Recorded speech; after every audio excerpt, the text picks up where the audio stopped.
नमस्कार शेतकरी बंधूंनो, पुष्कर ॲग्रो कन्सल्टन्सीमध्ये मी स्वप्नील माळी तुमचं सहर्ष स्वागत करतो.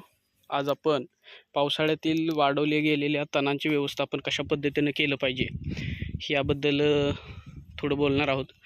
शेतकरी मित्रांनो, आम्ही नेहमीच पावसाळ्यामध्ये तण वाढवतो. याचा फायदा असा होतो की जमीन भुसभुशीत राहते आणि हे वाढवलेले तण आम्ही ब्रश कटरच्या साहाय्यानं अशा पद्धतीनं कटिंग करून घेतो. त्यामुळे जमिनीमध्ये कर्ब वाढण्याचं व हिरवळीच्या खताचं वेगळं व्यवस्थापन काही करावं लागत नाही.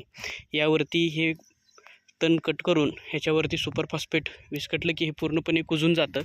अशा पद्धतीनं तणाचं व्यवस्थापन आम्ही आमच्या प्रत्येक प्लॉटमध्ये करत असतो. बागायतदार मित्रांनो, बऱ्यापैकी मिक्स तण आपल्याला मिळतं. यामुळे वेगळं काही तण हिरवळीच्या खताची पेरणी करावी लागत नाही आणि या खतामुळे जमिनीत कर्ब वाढतो.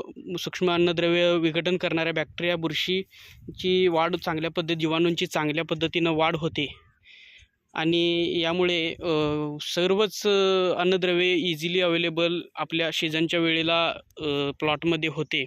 अशा पद्धतीनं जर ब्रश कटरच्या साहाय्याने किंवा कोणत्याही पद्धतीने रोटावेटरच्या साहाय्याने आपण जर हे तण जमिनीमध्ये गाडून घेतलं तर खूपच चांगला फायदा आपल्या बागायती पिकांमध्ये होतो. आणि अशा पद्धतीनं द्राक्ष शेतीमध्ये किंवा कुठल्याही फळबागा पिकामध्ये आपण जर तणांचं व्यवस्थापन अशा पद्धतीनं केलं तर उत्तम प्रकारे आपल्याला हिरवळीचे खतही उपलब्ध होते आणि जमिनीमध्ये पोरॅसिटी म्हणजे भुसभुशीतपणा चांगल्या पद्धतीने निर्माण होते.